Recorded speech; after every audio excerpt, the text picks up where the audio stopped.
Bienvenidos al podcast de Liliana Bustic, una experiencia semanal donde podrás escuchar y aprender sobre lo último de la disciplina de la gestión de proyectos, programas y portafolios.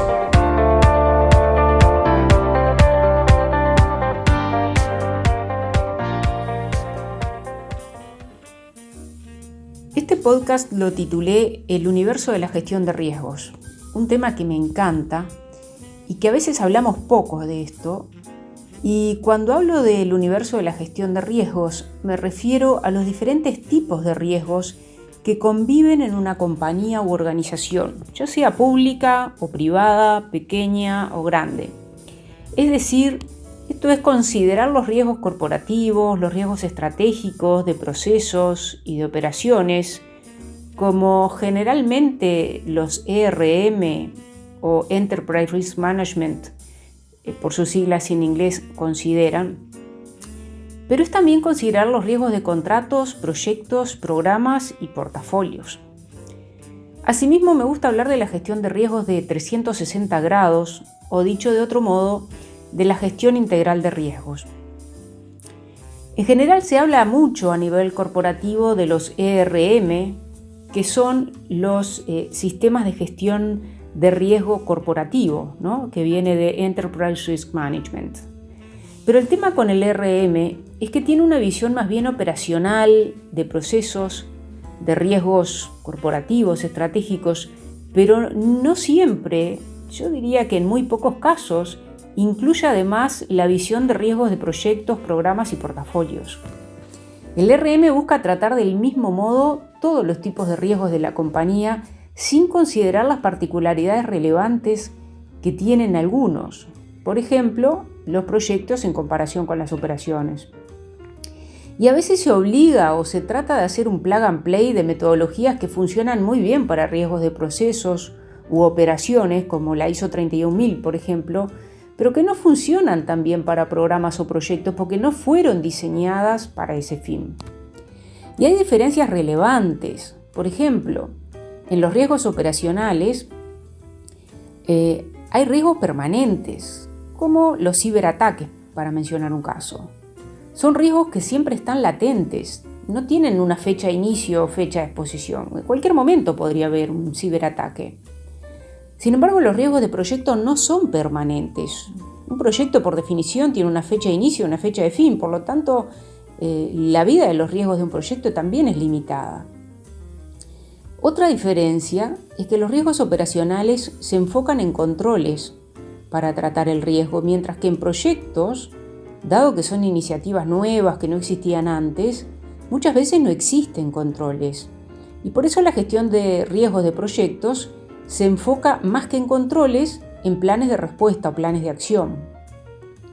Por eso, es más, las metodologías o los estándares internacionales conocidos para gestión de riesgos de proyectos casi ni hablan o ni mencionan los controles, sí hablan de planes de respuesta.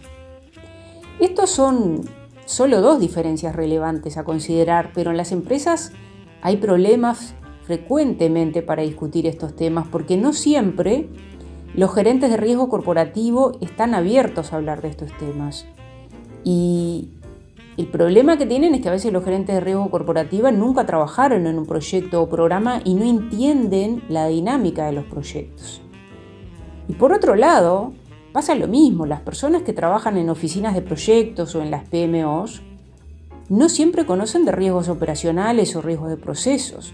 Entonces hay dos visiones sobre los riesgos. Es como que hay dos mundos de la gestión de riesgos y estos mundos no están compatibilizados, no están sincronizados como debería ocurrir. Es más, a nivel mundial es muy poca o casi nula la bibliografía que hay al respecto. Yo he trabajado muchísimo en integrar la gestión de riesgos corporativa y operativa con la de proyectos, programas y portafolios, y he tenido como que inventar la rueda en muchos casos con mis clientes, debatir horas determinadas cuestiones para hacerlas que funcionen, porque no hay mucha cosa de esto documentado. Y a veces también se confunde tener un marco de gestión de riesgos y una política de riesgos común en la empresa con tener una metodología común. Un marco o una política es lo que te define el qué, pero una metodología te define el cómo.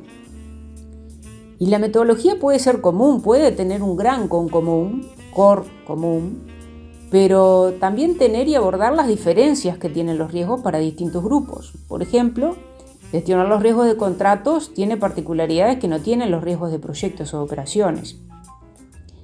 Los riesgos corporativos, de operaciones y de procesos se gestionan entonces dentro de este marco ORM con metodologías o estándares como por ejemplo la ISO 31000 u otras similares.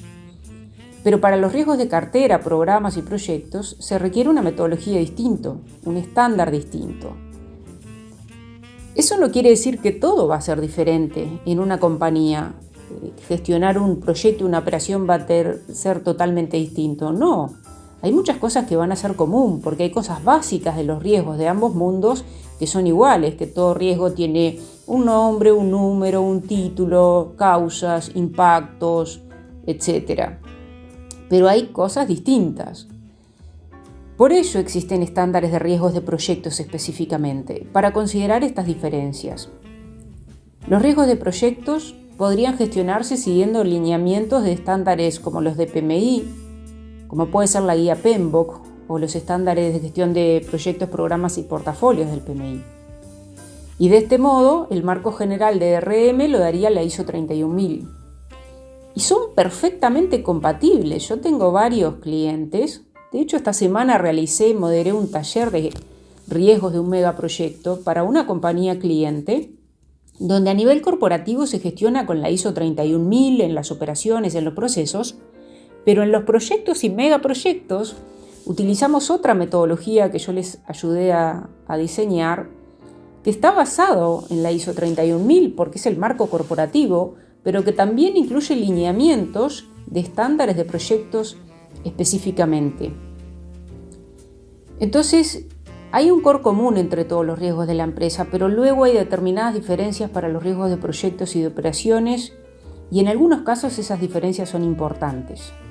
Por ejemplo, las tablas de evaluación de impacto de un proyecto generalmente evalúan contra un ámbito de impacto de tiempo o cronograma, donde los riesgos del cronograma se evalúan en términos de cuánto impacta la duración del proyecto.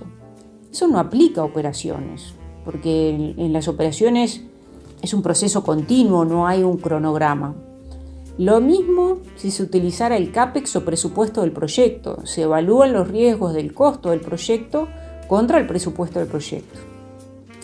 Y hay pocos expertos en el mundo que entienden de ambas visiones. Hay muchos expertos que conocen solo de riesgos operacionales y de procesos, y expertos que solo conocen de riesgos de proyectos, pero pocos conocen de ambos mundos y tienen la experiencia y la capacidad de sincronizar adecuadamente estos mundos, estos estándares, y generar una gestión de riesgos que permita generar valor tanto a nivel corporativo, a las operaciones, como a los proyectos y carteras. Por eso es necesario tener este tipo de conversaciones de estos temas, tanto con gerentes de riesgo corporativo como con los gerentes o responsables de las oficinas de proyectos, para que ellos puedan ampliar su visión al respecto del universo de la gestión de riesgos, que va más allá de lo que a veces algunos conocen. Las empresas de clase mundial reconocen y saben sincronizar o compatibilizar adecuadamente estas diferencias. No es sabio que un gerente de riesgo corporativo busque obligar al personal de proyectos o de la PMO a usar una metodología de riesgo corporativa que está orientada a operaciones cuando ni siquiera considera que los proyectos tienen dinámicas distintas. Me ha tocado trabajar con clientes que tienen distintas realidades. En algunos casos, los gerentes de riesgo corporativo han sido abiertos y han entendido las diferencias y han aceptado tener un manual de riesgo corporativo que da el marco general y común, y también tener luego un procedimiento o un anexo para proyectos con sus particularidades, excepciones y agregados. Pero en otros casos, lamentablemente, eso no ha ocurrido. Se ha trabajado con un marco común para riesgos de procesos y operaciones y con una metodología bastante diferente para los riesgos de proyectos, lo cual, esto último, no es una buena práctica. Es necesario integrar. Así que espero que te haya sido de interés este tema sobre cómo hacer convivir estos mundos, porque la gestión de riesgos, en definitiva, con sus particularidades, con sus diferencias, es única para la compañía y es vital que a todo nivel, tanto a nivel de proyecto, de contrato, de portafolio, de cartera, de proceso, funcione correctamente. Si este podcast fue de interés y quieres aprender más sobre este tema, te invito a considerar participar en cualquiera de mis cursos próximos de Secretos para dominar la gestión de portafolios o Secretos para dominar la gestión de riesgos en proyectos. En ambos cursos discuto este tipo de temas. Hasta el próximo episodio. Espero que hayas disfrutado de este podcast. Puedes seguir a Liliana Bustic en sus redes sociales: LinkedIn, Twitter, YouTube, Instagram y Facebook, así como encontrar más contenido de valor para tu desarrollo profesional en su sitio web www.bustic.com. Hasta la próxima semana.